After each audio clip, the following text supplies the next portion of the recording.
সালামু আলাইকুম ওয়া রাহমাতুল্লাহ। বিডি মেজারমেন্টের একটা নতুন টিউটোরিয়ালে আপনাদেরকে স্বাগতম।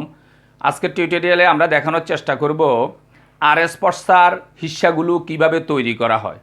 আপনার টোটাল যে সম্পত্তি আছে এখান থেকে আপনার যে অংশ, এই অংশটা চিন্তা করে আরএস পর্সায় কীভাবে আনাগন্ডা কড়াকান্তি দিয়ে হিস্সা তৈরি করা হয়, আজকে আমরা এই জিনিসটা দেখানোর চেষ্টা করব। এটা এক ভদ্রলোক আমাদেরকে প্রশ্ন করেছেন, মোহাম্মদ আরিফ হোসেন নামে, নওগাঁর সাফাহাত থেকে। আপনি জানতে চেয়েছেন RS খতিয়ানের হিস্সা কিভাবে বের করব। ধরুন আমার মোট সম্পত্তি আছে 123 শতক, এর মধ্যে আমার অংশ হলো 10 শতাংশ। এখানে আনাগন্ডা কড়াকান্তি দিয়ে কিভাবে হিস্সাটা তৈরি হবে, এটা আসলে মূলত যারা সেটেলমেন্টের কর্মকর্তা কর্মচারীদের আছে উনাদেরই কাজ। উনারা পর্সাগুলোর এভাবে হিস্সাটা তৈরি করে। তবে জেনে রাখলে আমাদের সবার জন্যই বিষয়টা খুবই উপকারী হবে। চলুন আমরা এই বিষয়টা হোয়াইট বোর্ডের মাধ্যমে দেখে আসি। এই বিষয়টা বোঝার জন্য আমাদেরকে মৌলিক কয়েকটা সূত্র একটু মুখস্থ রাখতে হবে। এই সূত্রটা মুখস্থ রাখবেন যে 16 আনা সমান ৭৬,৮৩০ 16 আনা সমান ৩৮৪০ ক্রান্তি, 16 আনা সমান ১২৮০ কড়া এবং 16 আনা সমান ৩২০ গন্ডা। এর আগেও আমরা কয়েকটা সূত্রের কথা বলছি, এগুলো একটু মুখস্থ রাখবেন। ২০ তিল সমান ১ ক্রান্তি, ৩ ক্রান্তিতে ১ কড়া, ৪ কড়ায় ১ গন্ডা, ২০ গন্ডায় ১ আনা। এই বিষয়গুলো যদি আপনার মুখস্থ থাকে তাহলে আপনি এই বিষয়টা বুঝতে অনেক সুবিধা হবে। এখানে মোট জমি 123 শতাংশ, এর মধ্যে আমার অংশ অর্থাৎ ওই ব্যক্তি বলছে উনার অংশ যে 10 শতাংশ। এখন এই 10 শতাংশকে আমরা 123 হিসাবে আনাগন্ডা কড়াকান্তিতে রূপান্তর করতে হবে। তো এইটা করার জন্য আপনার 1 নাম্বার কাজ হবে, যেহেতু 16 আনা সমান ৭৬,৮৩০ তিল, পুরো অংশটাকে আগে আমরা তিলে নেব, তারপরে পর্যায়ক্রমে ক্রান্তিতে, পর্যায়ক্রমে কড়াতে, গন্ডাতে, আনাতে ধারাবাহিকভাবে আনব। 1 নাম্বারে আমরা কত তিল হয় অর্থাৎ 123 শতাংশের 10 শতাংশ, এটা কত তিল হবে এটা বাইর করার জন্য আপনি এভাবে করবেন যে ৭৬,৮০০ এর 123 ভাগের 10 ভাগ। এখন এটা গুণ করবেন এবং 123 দ্বারা ভাগ করবেন। ৭৬,৮০০ এবং 10-এ গুণ করে 123 দ্বারা যখন ভাগ করবেন তখন হইতেছে ৬,২৪৩.৯০ তিল। এটারে আপনি যদি বলেন ৬,২৪৩ না বলে আপনি যদি ৪৪ও বলেন, মানের উল্লেখযোগ্য কোনো পরিবর্তন হবে না। অর্থাৎ এই ৯-এর কারণে 3টাকে আমরা 4 করে দিলাম, পরিপূর্ণ সংখ্যায় নিয়ে আসলাম একটা সুবিধার জন্য। এর পরবর্তীতে এখন এই তিলটারে আমরা ক্রান্তি বানাবো। তো তিলটাকে ক্রান্তি বানানোর জন্য আমরা জানি যে 20 তিলে 1 ক্রান্তি, যার কারণে আমরা এখন 20 দ্বারা ভাগ করব ৬,২৪৪ তিলকে। ৬,২৪৪ তিলকে এখন আমরা 20 দ্বারা ৬,২৪৪ তিলকে এখন আমরা ভাগ করব।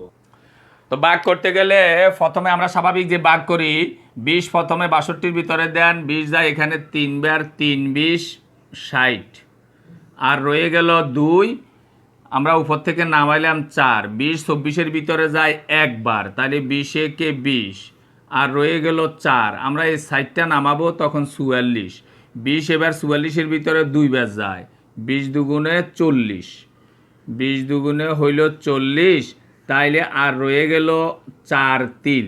আমরা খেয়াল রাখি যে এখানে আমাদের 4 তিল অবশিষ্ট রয়ে গেল এবং 312 হইল আমার ক্রান্তি।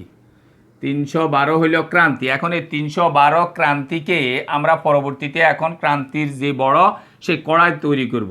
তা আমরা জানি যে 3 ক্রান্তিতে 1 কড়া, এই জন্য 3 দ্বারা 312কে আমরা ভাগ করব।